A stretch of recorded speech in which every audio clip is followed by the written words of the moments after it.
O Ministério da Fazenda confirmou que voltará a cobrar impostos sobre os combustíveis. A desoneração de tributos federais foi assinada ainda na gestão de Bolsonaro e foi estendida pelo governo Lula até amanhã. Mas como isso será feito? O governo federal decidiu fazer uma redistribuição de tributos na cadeia dos combustíveis, gasolina e etanol. Diesel e gás de cozinha seguem com tributo zero até o final do ano. O objetivo é manter a arrecadação e minimizar o impacto para o consumidor. As novas regras devem respeitar 3 princípios. O social, ou seja, penaliza menos o consumidor e mais o produtor. O econômico, preservando a arrecadação. E o ambiental, onerando mais o combustível fóssil. Então, produtores pagam mais que consumidores e a gasolina paga mais que o etanol. Nesse momento, o secretário executivo do Ministério da Fazenda, Gabriel Galípolo, está reunido com a diretoria da Petrobras para colocar números nessa proposta. É uma missão difícil de pôr em prática, principalmente na gasolina. Hoje, a Petrobras paga PIS/COFINS para toda a cadeia e repassa o preço no mercado. O objetivo é evitar a sonegação, que era muito comum nos postos de combustível. Outro caminho seria a Petrobras reduzir os seus preços internos para permitir um aumento de imposto. Mas, pelo menos por enquanto, o governo ainda não consegue mudar a paridade de preço de importação. É preciso aguardar a posse do novo Conselho de Administração em abril. As novas regras devem ser anunciadas ainda nesta segunda-feira e enviadas via medida provisória ao Congresso Nacional, que tem 90 dias para aprovar ou rejeitar. Renato, começo com você. O governo está nesse impasse para tentar uma solução mágica. Ao mesmo tempo, manter a arrecadação e minimizar o impacto para o consumidor. A gente está esperando aí os detalhes de como isso vai ser feito. Agora, tem um embate que está sendo muito discutido e que está muito difícil para as pessoas entenderem, que é o seguinte: é um questionamento. A gente sabe que voltar o imposto da gasolina vai provocar algum impacto inflacionário de curto prazo. Só que essa é uma política que beneficia mais a classe média e os ricos. E não é uma política voltada necessariamente para aqueles mais pobres. E a opinião pública parece não entender isso. Por quê? Tem algumas razões, Raquel. Primeiro que a opinião pública é formada majoritariamente por usuários de automóvel.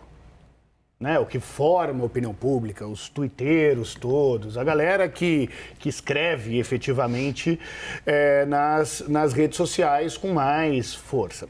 Agora, tem 2 questões importantes aí.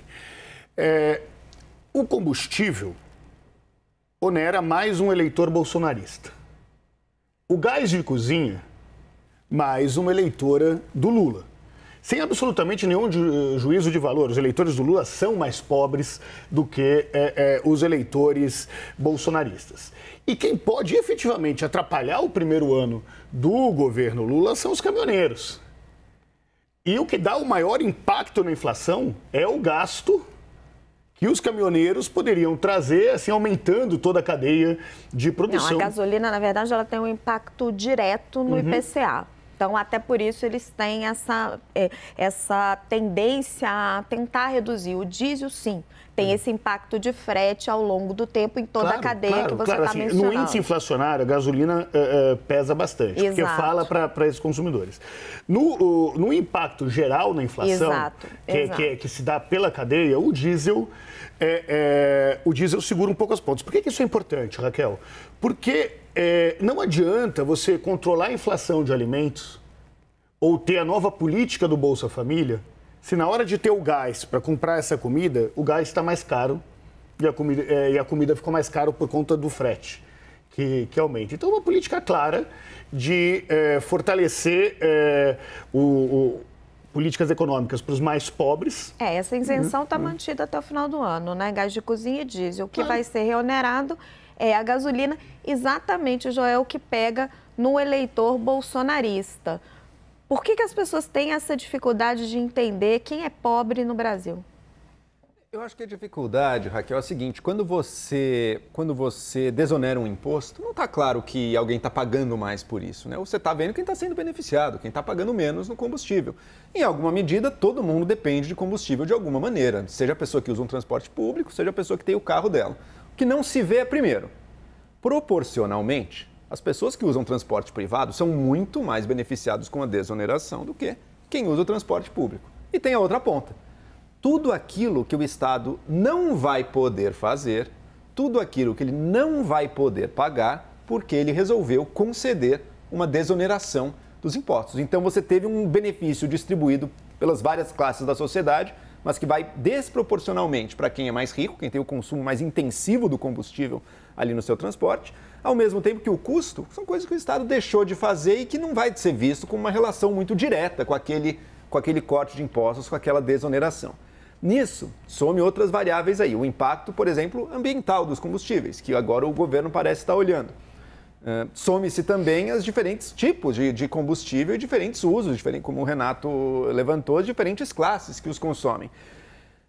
Se eu fosse opinar sobre a política do governo, olha, bom, eu ainda acho melhor uma política de isenções do que seria a política de tentar mudar o preço direto na Petrobras. Aquilo no nosso passado recente já foi muito danoso para a nossa economia e para a nossa grande empresa de petróleo. Então aquilo se revelou muito destrutivo.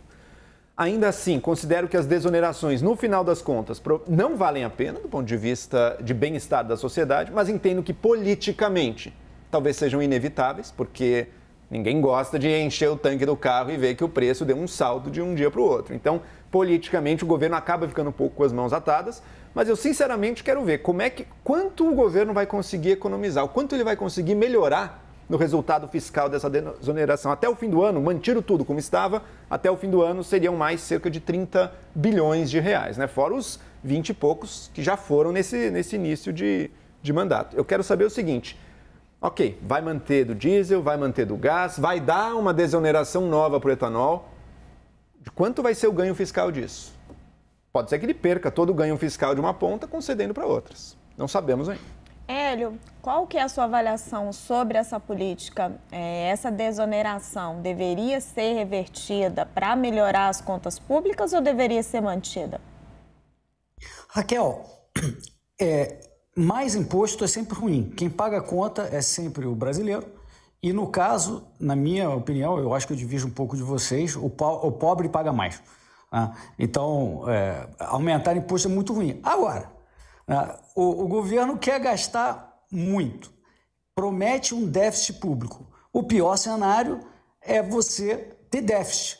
Então, na verdade, o governo prometendo todo esse gasto que ele está prometendo, ele tem que arrumar uma forma de levantar dinheiro. E ele está vindo aqui para os combustíveis. Com esse papo de que produtores pagam mais que consumidores. Não é verdade, porque o diesel não vai ser aumentado, está aumentando a gasolina, então o consumidor está pagando mais que o produtor. Com a ideia de que, o ambiente demanda isso. Não é verdade, porque mesmo que aumente menos a alíquota do álcool, você está mantendo o diesel em zero, que é o mais poluente dos três. Então, você não está fazendo nada pelo ambiente. Né? Essa conversa não me convence.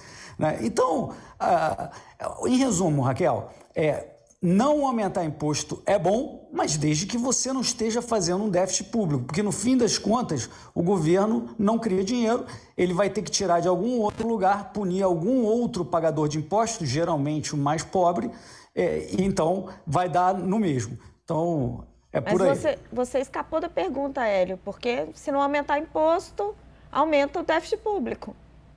Aumenta não. O que está no preço hoje é o déficit que está na tela. Que então continua aí, com esse mesmo déficit público. Você acha que esse está bom do jeito que está? Tem que cortar gastos. Exatamente, tem que cortar gastos. É isso que eu estou falando. Não é para aumentar imposto, é para cortar gasto. E você, doutora Gabriela? Você acha que essa desoneração devia ser mantida ou devia ser revertida? Bom, vamos lá, voltando um pouquinho atrás, né? Essa desoneração aconteceu num momento de eleitoreiro, né, do presidente anterior, do Bolsonaro, que resolveu, de repente, desonerar os combustíveis, na minha opinião, de forma irresponsável. Então, eu divirjo um pouco aqui do Hélio, para variar um pouquinho, né? Só para a gente continuar divergindo sempre. Mas, por outro lado, aqui pensando sobre o diesel, eu imagino, a gente precisa ver qual vai ser a proposta deles, mas embora o diesel seja mais poluente, eu adorei essa ideia de você onerar mais, ter uma responsabilidade ambiental também com relação aos impostos, começar a fazer política pública pensando em responsabilidade ambiental e que abrange o todo. Então, talvez o diesel, embora ele seja mais poluente do que a gasolina, a lógica tenha sido, posso estar equivocada, a gente vai ver a resposta oficial, né, do governo. A lógica deve ser por conta do impacto inflacionário no frete, isso aí já está resolvido.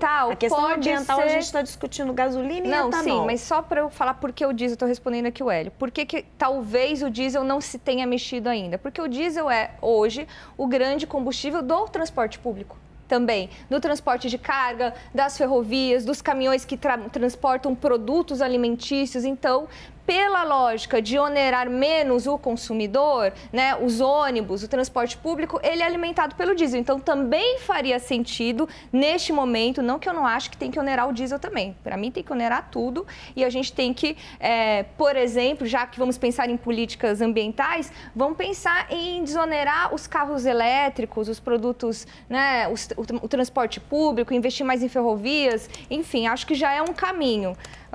Mas eu concordo com a oneração. Eu concordo em aumentar o preço dos combustíveis. Qual foi a presidente que foi campeã de desonerações, né? A Dilma. A Dilma deu desonerações bilionárias em uma série de setores.